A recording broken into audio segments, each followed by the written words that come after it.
everyone. We're going to go ahead and get started. Welcome to the National Security Language Initiative for Youth virtual event for October 2016 titled First Impressions of India. We're so excited for this event and thank you all for joining us today. Today we'll be hearing from students who are currently on the NSLI-Y Hindi Academic Year Program, as well as a YES alum and current staff member for YES Abroad and NSLI-Y. The speakers are joining us from India, and we're also joined by NSLI-Y alumni, friends, and family members, educators, and students.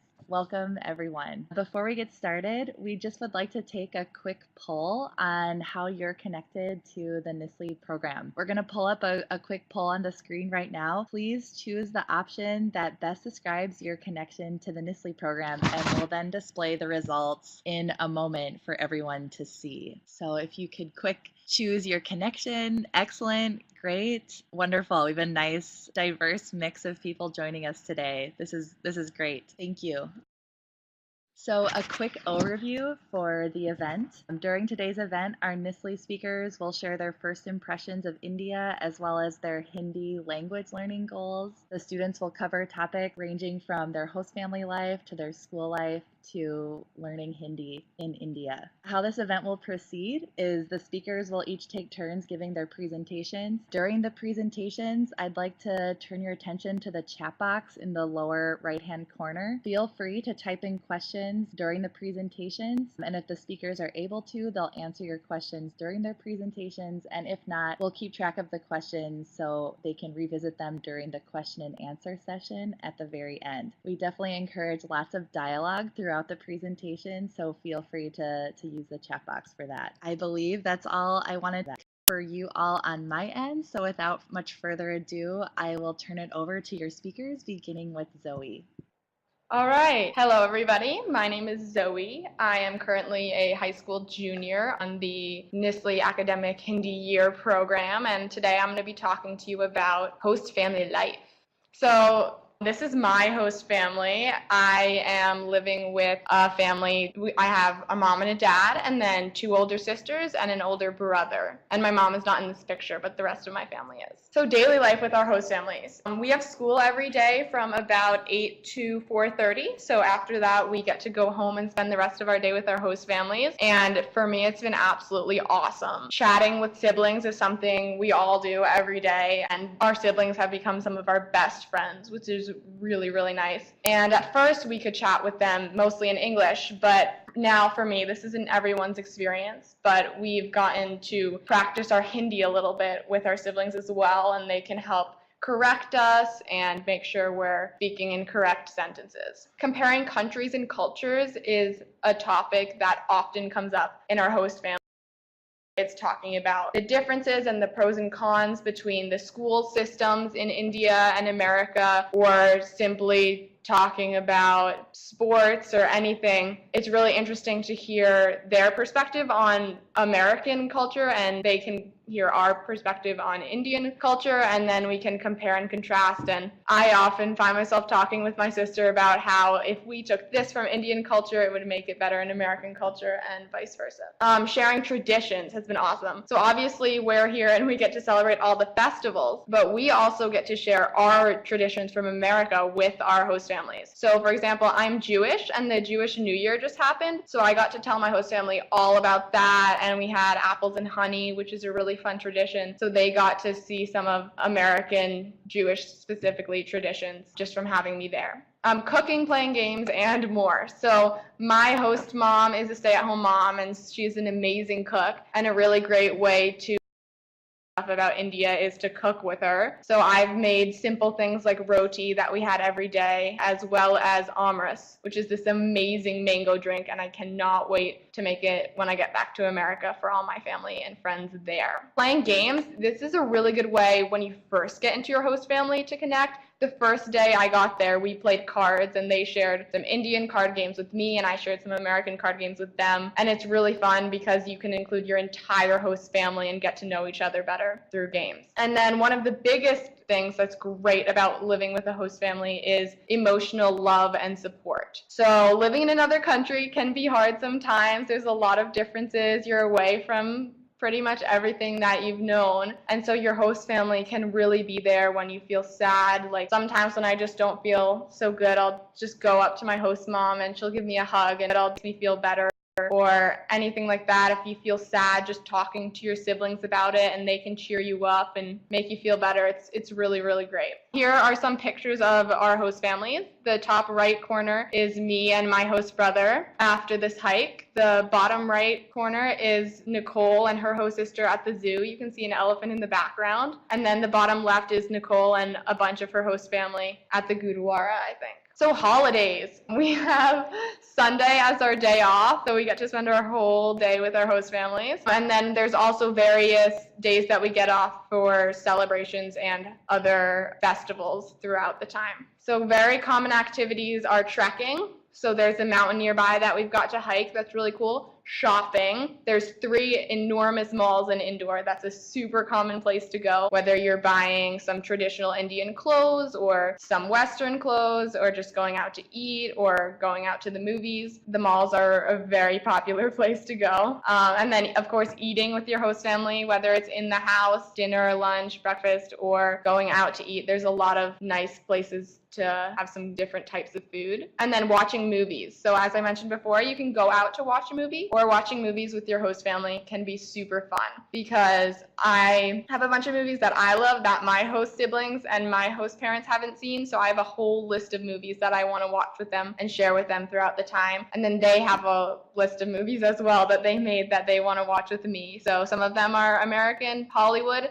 Some of them are Bollywood, which is also a really great way to work on your Hindi. And then celebrations and festivals. Each host family celebrates festivals in a different way. So if there's something going on in the city, they might take you out to that. Recently we just celebrated Dussehra, so there was this huge burning of the effigy Ravan, and I went to a certain place and I actually saw one of the other exchange students there, but some of the other exchange students went to a different location to see a different show. So different host families celebrate and take you to different celebrations, which can be really cool, especially because each host family might be a different religion. I think 2 of our host families are Hindu, and mine is Jain, and another exchange student is Sikh. So everyone gets to celebrate and experience different holidays and festivities. In terms of Hindi learning, being with the host family is super helpful because even though in my family at least, my siblings speak English, to each other, everyone is always speaking Hindi, and my host mom only speaks Hindi. So this is really good for learning because I have to be able to communicate with her. I have to talk in Hindi, and she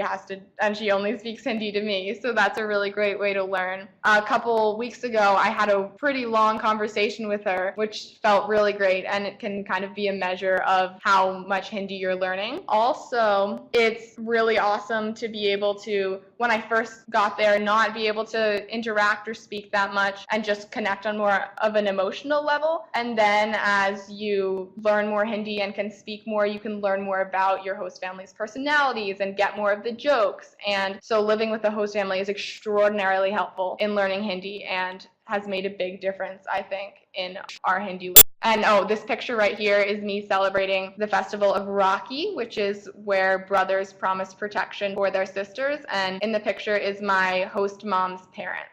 And then here are just some pictures of us with our host families. So the top left is my host family as well as the extended family. So there's a bunch of cousins and aunts and uncles in this picture at a gathering. In the middle is my host family again.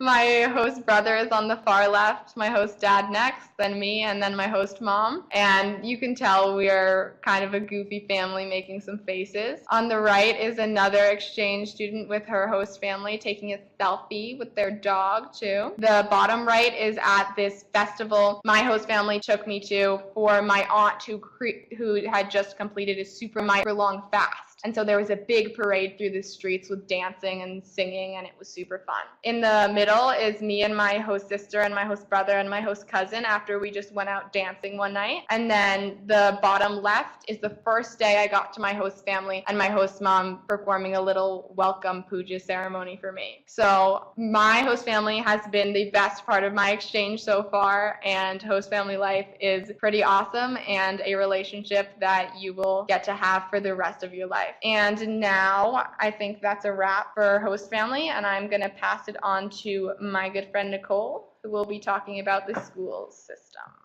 Hi everyone, I'm Nicole. I am currently a senior in high school and I'm on the NSLI-Y Hindi program.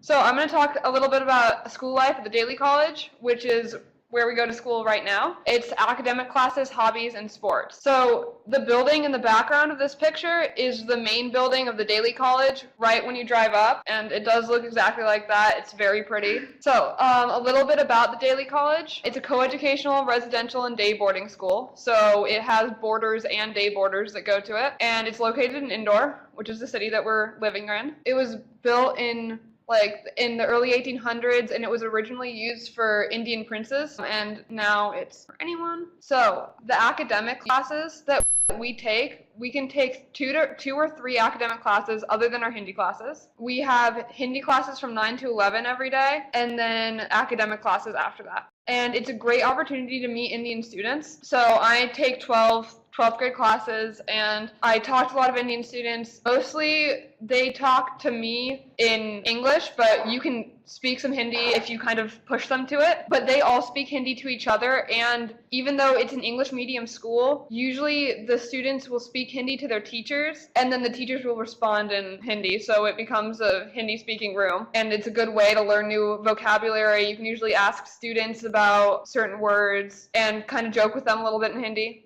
So there are two tracks that Indian students can enroll in, which is CBSE and CIE, and this is some of the difference in the Indian school system versus the American school system. So CIE is the Cambridge program, and it's more of a Western style of teaching, and then CBSE is the Indian boards, and that's if you want to apply to an Indian school. And we took CBSE classes in the first month that we were here, but it's very focused on rote memorization. So I switched to 12 CIE. So in CIE classes, it's more of a Western style, it's more Americanized, but it's still very different. So the teachers are given more respect. When the teacher walks into the room, all the students stand up in front of the class until they're told to sit down. And they also give very free feedback. They were going over essays, and in front of everyone, the teacher was saying, "That was a horrible essay. Why'd you write that?" Stuff like that. And then Indian students choose a track to study in 10th grade. So you can either be in humanities or math or business studies, and you stay in that classroom. You're in a section for your track. Next is hobbies. So they take place from 2 to 3 every day. They're also another great opportunity to bond with your Indian peers. The Daily College has a building called CTDC, which is known as the Hobby Center. It's the building on the bottom left. It includes dance, art, woodworking, pottery making, sculpting, music, band, and photography. So it has a lot of different options that you can go to. Most students have it built into their schedule, but you can also go from 2 to 3 during the day, which is when I usually go. So Zoe and I have been to dance a lot, and it's really cool. We've learned to do dandiya, and we watched a Rajasthani folk dance. We've also done art, and we're currently drawing a mural in the art room for America, and it's like an exchange student wall. It's really cool. We're planning on doing woodworking. We've done pottery making. We made small statues of Ganesh. Otherwise, all the hobbies are really cool. It's a good way to meet Indian people and speak to them in Hindi and talk to teachers in Hindi and learn about Indian culture. So sports take place from 3 to 4 or 4:30-ish every day. Depending on the sport, some go to 5:30. So the Daily College campus has a lot of fields and squash courts, tennis courts, swimming pools. So the Daily College offers basketball, field hockey, soccer, badminton, squash, cricket, shooting, tennis, track, volleyball, and table tennis. And all of them offer boys and girls sports both. For my host sister is a really good basketball player, so she does that. I play field hockey here. You can participate in the IPSC tournaments with the Indian students, which would be a great way to meet more people and speak to them in Hindi too. So then also, Zoe and I have played squash and cricket. The girls' cricket team is just starting up, so it's a little small, but it's still a good way to learn about the game since neither of us have ever played cricket before in the US. And then squash is also really fun. I've never played it before. We play with usually the younger girls because the older girls who are better play later in the day. So squash is kind of a cool sport that we had never played before. It's a good thing to try. shooting, Zoe and I went for one day. It's not real guns or anything. It's just like airsoft guns. And that's kind of a cool thing to do because they would never offer that in the US. Next is clubs. So every Saturday, you can go to club activities and they're about 2 hours long. So clubs include every hobby at CTDC that I just mentioned, and you can also go to movie club, adventure, cooking, Model UN, Round Square, Western music, and then there are other small activities that I'm pretty sure I don't even know about because there are a lot of clubs. So I've done Model UN, and Zoe and I are planning to go to a Model UN in November, which will be really interesting to go from an Indian perspective in a Model UN. And then cooking club, we have Chefs of DC, and in the bottom, there's a building called the Chefs of DC, and you go to cooking club there, and you can cook Indian food. Some kids learn to cook pizzas. There's also Round Square, which is kind of an exchange student program that some of the Indian students are involved in, and they organize activities for exchange students and stuff like that. That's it. Next up is Alexis, and she will be talking about our Hindi language learning. Okay, hello, I'm Alexis. I'm actually a gap year student, so I finished high school. I'll be talking about our Hindi courses and the point of the program. So within school, we spend about 2 hours and 15 minutes a day in Hindi class specifically. Our class time is generally focused on conversational Hindi. Our teacher will often come into class and then see something, and then our entire lesson will then be based off what he saw. So that's always really, really fun because sometimes we have some really weird things to talk about, like bats and, just stuff like that. We do sometimes have lessons on grammar and specific cultural topics. We do have to ask a lot more to get very specific grammar lessons, but it does happen. It's really fun, and Rajapadhyay sir really enjoys our questions. Rajapadhyay sir is our teacher, by the way, sorry. We have a class every day with a different teacher who tends to teach us about festivals, actually, because there's so many festivals in India that we are often, there's always a festival to prepare for, especially this month. We just had Dussehra, and now we're preparing for Diwali. So she generally teaches us about the festival in English, and then we transfer to talking about it in Hindi. So it's very useful because when you go home, your host family is going to really appreciate you being able to talk to them about their festival, and that is always very appreciated. There is a blend between Indian and American styles of teaching. So Nicole was kind of touching on how we tend to, in actual academic courses at school, teachers will be very, very blunt about students' grades, and that does. Rajapadhyay will announce our test scores to each other and stuff like that. However, we are still kind of we're on the same level as Rajapadhyay sir in the classroom. So she described it in academic classes as if the students 100% look up to their teacher and we respect our teachers. But here we sort of are able to ask questions and even disagree with Rajapadhyay sir occasionally, which is always really, really fun. So there's definitely a blend of the strict style of Indian teaching and the kind of more laid-back style of American teaching. So we go on a lot of trips here, and it's really quite the learning experience. Rajapadhyay sir will sit on a bus with us for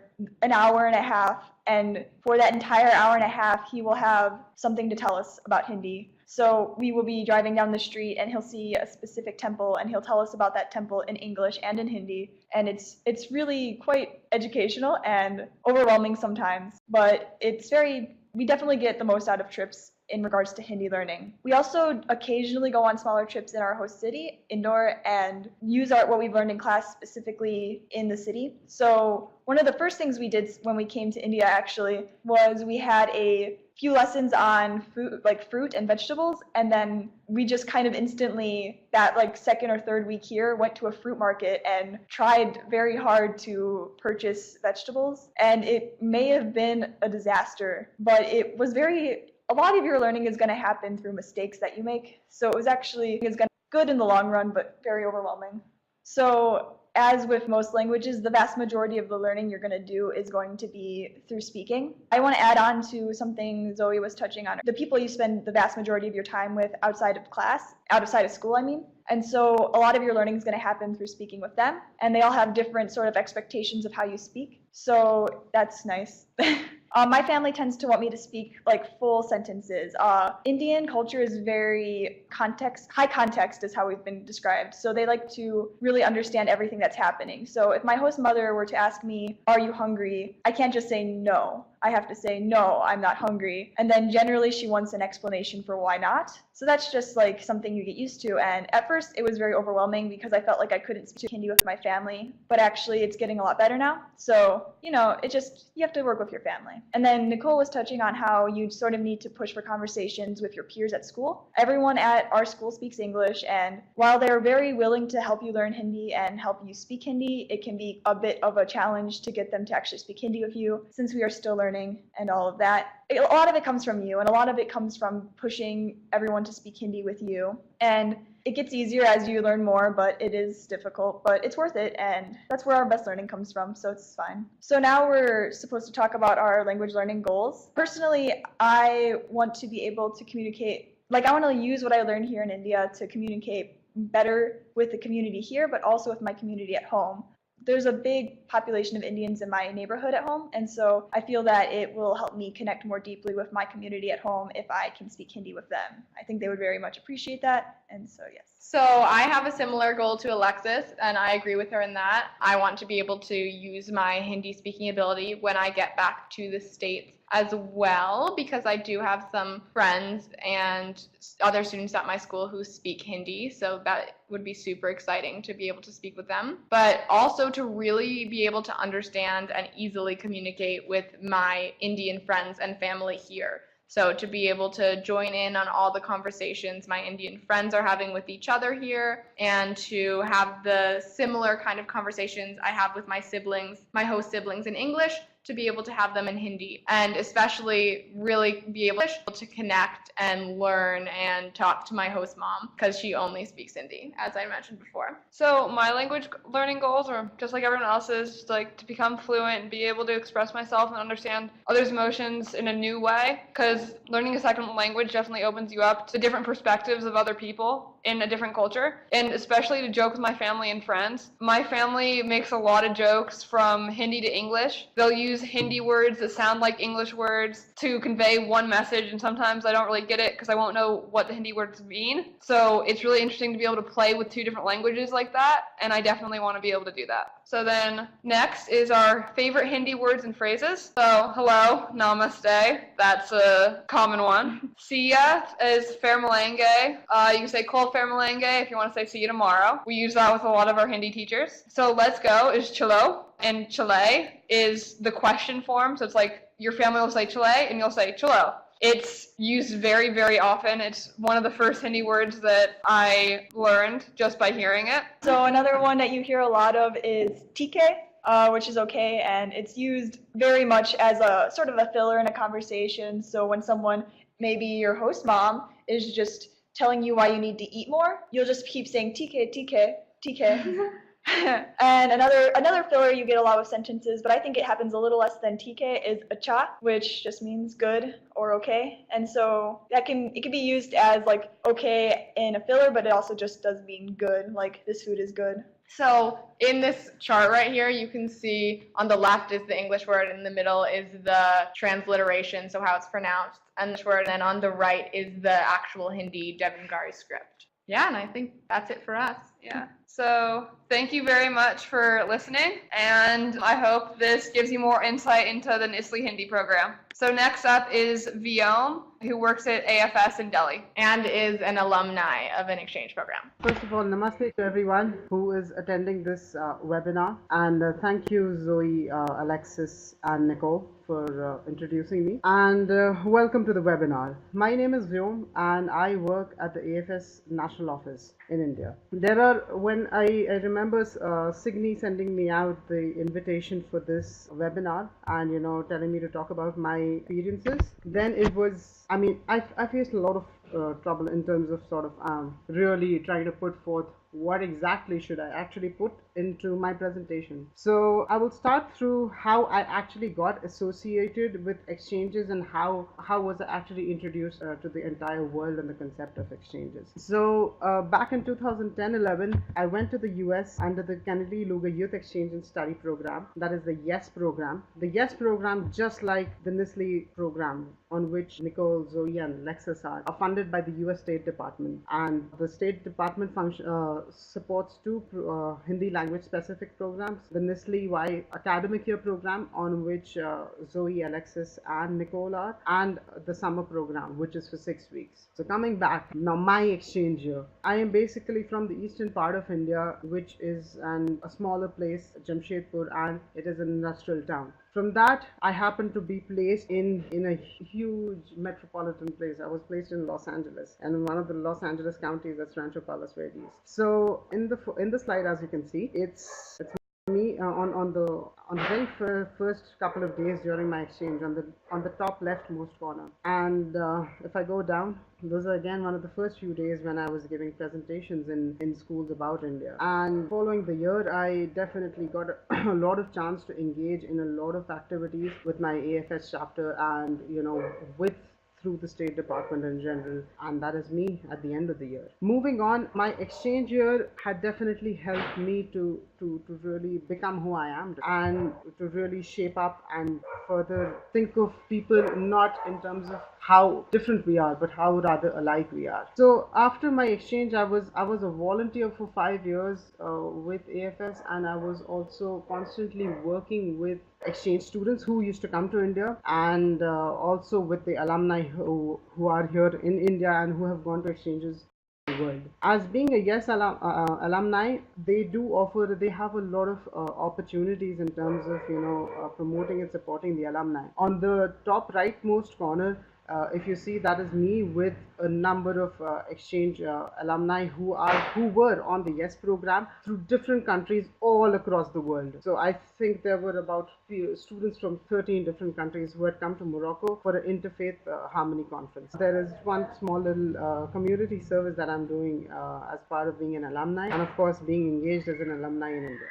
Now, coming to the fact of how did I get really involved with the exchanges, and how did I get involved with the particular programs on which the US State Department sends students to India. On the left, if you see, I am with a student. Her name is Lauren, and she was a student who had come on the YES Abroad program to India. I was a local coordinator to Lauren, and it is after being a local coordinator to Lauren that I actually started to really get involved with the program through which American students come to India. Needless to say, if I reflect back, I think what really helped me and rather triggered the fact that how it helped me to get more involved and feel that this is what I want to do. After graduating, there were a number of jobs I had, and to feel the fact that, oh, this is what I really want to do, was the fact of after becoming a local coordinator for Lauren, that is wherein I felt the self-satisfaction of actually how much exchanges can, I could see the effect of how many people could be impacted by exchanges and how positive it was. So now I will skip and really talk about how programs are in India and how we really support the NSLI-Y and the YES Abroad program. On the right hand side, I am here with the current, on my right in the photo, are 5 of the YES Abroad students who are hosted in Delhi. For the NSLI-Y program particularly, I function in the national office in helping and supporting the program. One thing now I would come back to the photo on the left hand side is a graph that I've drawn, and it is symbolic, and I wanted to highlight the fact that how have things really helped me to evolve as a person as well as see the world in a broader sense.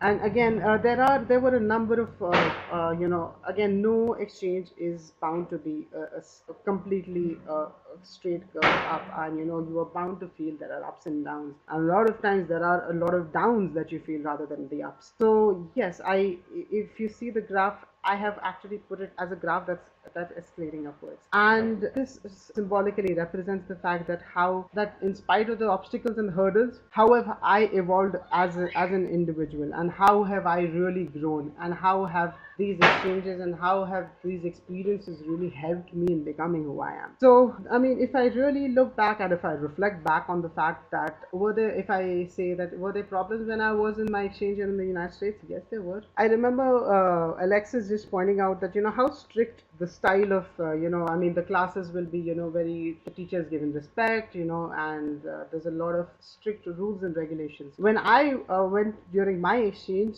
that was a cultural shock for me to actually see that, students can, they don't have to wear uniforms, they don't, you are actually really, you can as freely and openly and directly ask the teacher that, hey, I don't understand this, it does not make sense.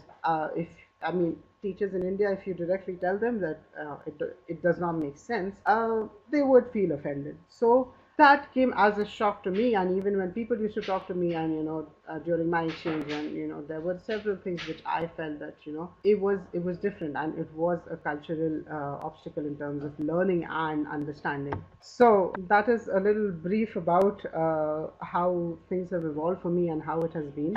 And one thing I would definitely now get to the point of India and how specifically speaking about India and how it is when students come to India. As you can see in the slide, there are a bunch of things. India has a number of religions, cultures, and people who come from different walks of life, and who cultures which are varying in every couple of 100 kilometers. And this is a collage of, again, definitely one thing that all our students right in the center is Taj Mahal. All of our students, when they come to India, definitely want to see Taj. On the right to the Taj Mahal is Varanasi. Varanasi is a very holy place for all Indians, and also the place wherein a lot of our culture really has evolved from. And on the bottom part is, again, it's just, this is how, Indian women dress. This is one of the dresses that Indian women dress in, and this is how the people are. If you see in the photo in itself, and even the other photos that you see, India is a collectivist society, and people like to, really mingle, talk, and be together more. And to explain, one of the last photo in the collage is on the top leftmost corner is rickshaw, auto, or they also call it tuk-tuk. It's a means of transport, and again, one of the very popular and easy way to actually get transport in India. That's a little brief about a number of things, and I look forward to welcoming the next batch of students, and I'm very happy that all the students who were there on the NSLI summer program had done really well, and I'm very happy that Zoe, Nicole, Alexis, and all the students who are there on the academic program of the NSLI-Y are also doing really well. To give you a statistic, Hindi is a language that is spoken by over 500 million people across the globe. So once again, I look forward to welcoming new and a fresh batch of students to India for a wholesome and a holistic cultural exchange, as well as an amazing language learning that will help them throughout their life. Thank you so much. Thank you so much, Vyom and Zoe, Nicole, and Alexis, for your fantastic presentations. You have given us such insight into your exchange experiences and your lives in India. I'd like to invite the speakers to once again turn on their web cameras, and we are going to change the screen into discussion mode. Speakers, if you could turn on your cameras, and audience members, this is your time to ask our speakers any questions you have related to their presentations. Please feel free to use the chat box. Yeah, we look forward to a robust discussion following these excellent presentations. Thank you again to our speakers. So for our program, there are 5 students chosen each year. And I think that's going to be for next year too. That's usually the amount that they accept. The acceptance rate, I think, is about 17%. Yeah, I think it's like 15 or something. In between 10 and 20. Yeah, they don't release statistics every year, and on your acceptance letter, it usually has a number of how many people applied, and then you can calculate it. For transportation. Transportation is very much dependent on your host family, but we don't I don't think any of us really take public transportation too often except for the school buses. Yeah, we Yeah, did take a so- train to get here, but So some of us, I take the school bus to school. Some people have drivers that drive them to school. my parents drive me to school. Or your parents. My host family has an Activa moped, so I get to ride on that a lot, which is pretty awesome. Then there's an iBus as well that I've taken a couple times with my host family, and that's actually some really good public transportation. It has its own lane, so it's a lot Indore faster has in the a- traffic. Good. There's like one lane for buses in the middle of the road, and only buses can use it. So that's actually a pretty good idea. What advice would you give for aspiring students who want to be part of this program? It will be challenging. It is going to be probably one of the most challenging years of your life, but it is very rewarding, and you feel like you grow a lot. Yeah. And definitely be super open to the other culture if you're coming. Like, it's going to be super different, especially India's culture is really different from the US, and sometimes that might seem challenging, but you're going to learn and understand a whole new way of life, which is incredible. And give yourself time to absorb it, because the first week I got to Indore, there were a lot of confusing stuff. I wanted a lot of my the stuff around me, the physical stuff, to be like it was in America. And if you just give yourself 2 weeks, it goes away and you get used to stuff and it makes more sense. And everything gets sorted out. It will get figured out. That's important to remember. Another question, what percentage of people roughly in Indore speak English? I think It's a lot. it's a lot. It's Indore's like the business district of Madhya Pradesh, if I'm remembering correctly. Yeah. So a lot of people speak English because of that, and it's also the education center of India. So a lot of people speak English because of that. So, And for our generation and like around our age, it's most people. Yeah. yes. Our parents' generation, it's still a lot of people, but a lot of my aunts and uncles don't. Yeah, especially the families that we're placed in, since they're usually more better educated, they do speak English. The maids in our house, the bayas, they won't. So it depends what class level people are into. Had you all had previous language experience before starting to learn Hindi? Not really. I am Yes, the only one who had any experience, and even in Hindi. Even I didn't really know too much Hindi before I came here. Very basic Hindi, and we're all at the same point now, so it didn't make much of a difference. Yeah. Travel time to other parts of India. Okay, that really depends. If you're taking the train, it's probably going to be an overnight train. So we took an overnight train to Indore from Delhi, and that was about 14 hours. How often we're traveling? Yeah. Oh, my bad, misinterpreted that question. So it depends on your host family. You can get trips approved to be able to travel with your host family. Like for Diwali, I'm going to Punjab for about a week, but most of our trips are at the end of our program. Then we go to Agra and see the Taj and stuff like that, and go to Varanasi. How are you adapting to the food in India? I was really worried about the food being too spicy. Host families are amazing. For the first month they're there, my mom cooked me separate food that wasn't as spicy without me saying anything, just so I would be able to adjust to it more easily. Yeah. I would say there's going to be points where people are saying things to you like, hey, don't eat raw vegetables. And you're going to think, what's the worst that could happen? And I would just advise that you listen to them. Yeah. I love the food because I get Punjabi food in my host family, and my host mom did take away the spice, but as I stayed longer, she started adding more, and it is very good. So then, Viom, I think you have a question. So yeah, thank you so much for the question. And so I did sort of highlight this a little bit, but to actually go in a little deeper, actually through my exchange, when I actually say, as I was able to resonate with what Alexis was saying in terms of strict classes, in terms of how respect is given, and in terms of how you talk to elders. This is just one example that when students come to India, they definitely have a lot of questions that, if I say this, am I offending somebody? If I do this, I hope it's I hope it's not incorrect. I hope it's acceptable. And and why are they doing this? Why is this happening? And they definitely have a lot of questions in terms of actually understanding and the culture and how people really are. And as again, I think Alexis pointed out the fact that India is a very indirect culture, and for American students particularly, when you come from a very direct culture, that does seem to sort of at times be a little that comes in your way. at times, and how it has helped me to really connect is after being in my exchange in the US. It helps me understand the perspective that they come from, and to help bridge the gap and actually talk to them and explain it to them, and explain that what are the real cultural differences and how what is actually happening. I hope that answers the question. I think the next one is for you, I guess, Zoe, Alexis, and Nicole.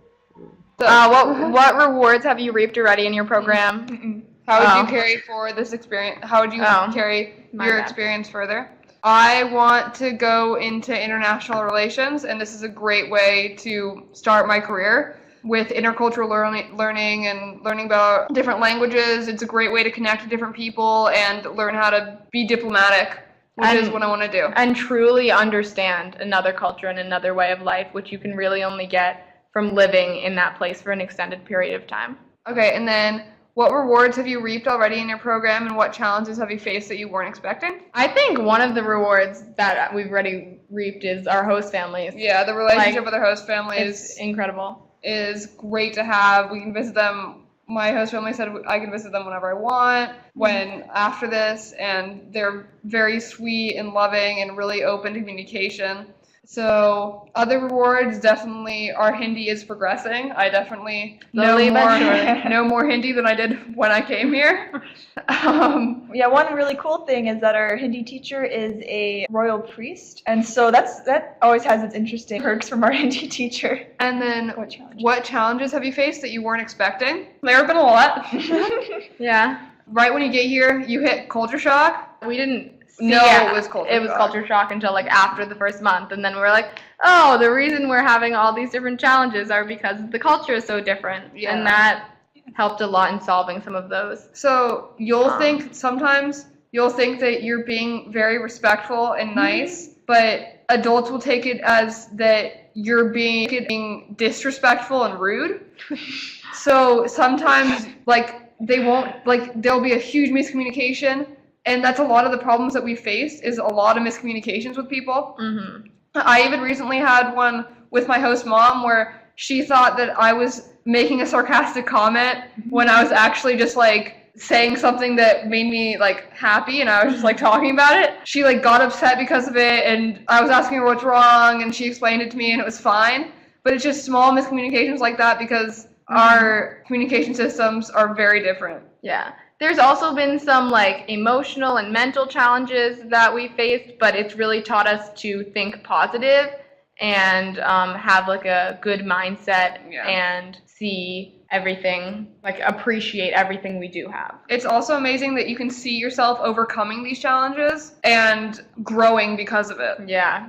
So much growing and learning. Yes. I think a big thing that really surprised me maybe is that, we've talked about it a few times already, that India is a very collectivist culture, and we're sort of coming in and trying to find a place for ourselves within the culture. And I think that we're all very much at the beginning, but now we're more or less fine. But at the beginning, we were very much struggling to find out where we were supposed to be as foreigners in this country. And so that was something that I struggled with a lot too. Yeah, there is definitely another challenge is you do get stared at a lot because we're foreigners, and Indore is not very diverse in terms of nationality. Mm-hmm. So if I walk down the street, people stare a lot, and my host dad will usually yell at them. So, in what ways is the YES program different than the NSLI program? Yeah. So, Viom, I think you can answer this one better on YES. So, the YES program is basically focuses on students who go from major Muslim populated countries to the United States to study for a year, for an academic year. And the YES Abroad program is on which students from the United States go to major Muslim populated countries. I was on the YES program to the United States, whereas the students for whom I was a local coordinator, Lauren, last year, was on the YES Abroad. And of course, this year I'm also the local coordinator for the YES Abroad, and I'm working with Zoe, Alexis, and Nicole as well from the office as well. And also to get back to how the YES program is different from the NSLI-Y program. The NSLI-Y program is primarily focused on Hindi language learning, whereas the YES program is an academic, is a cultural come educational exchange program wherein the students attend classes just like all the normal other peers in their classes, but do not really get into the Hindi language learning as a primary goal. For the NSLI-Y program, the Hindi language learning is a primary goal. Okay, so the webinar has to end soon, so we're going to really quickly answer these questions. Okay, so then in your group of exchange students for NSLI, there are only women. Do you think the experience would be different for men versus women?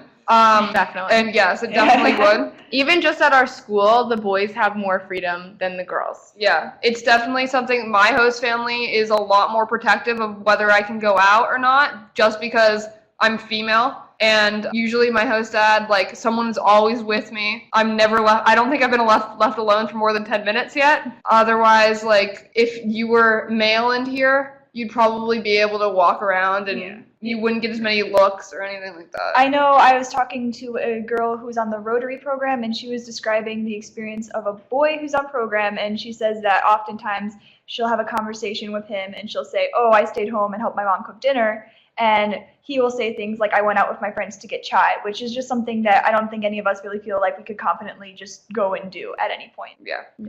Okay, thank you so much for the excellent discussion. I'm going to pull up our PowerPoint one more time. We just wanted to bring your attention to a couple resources related to NSLI. The first is the NSLI website that you can see pictured on this slide. This is where you can learn more about the NSLI program, including how to apply. The application for the 2017-2018 programs is now available, and completed applications must be submitted by October 27th this year at 4 p.m. Eastern Time. So the application deadline is coming up, but there is still time to apply.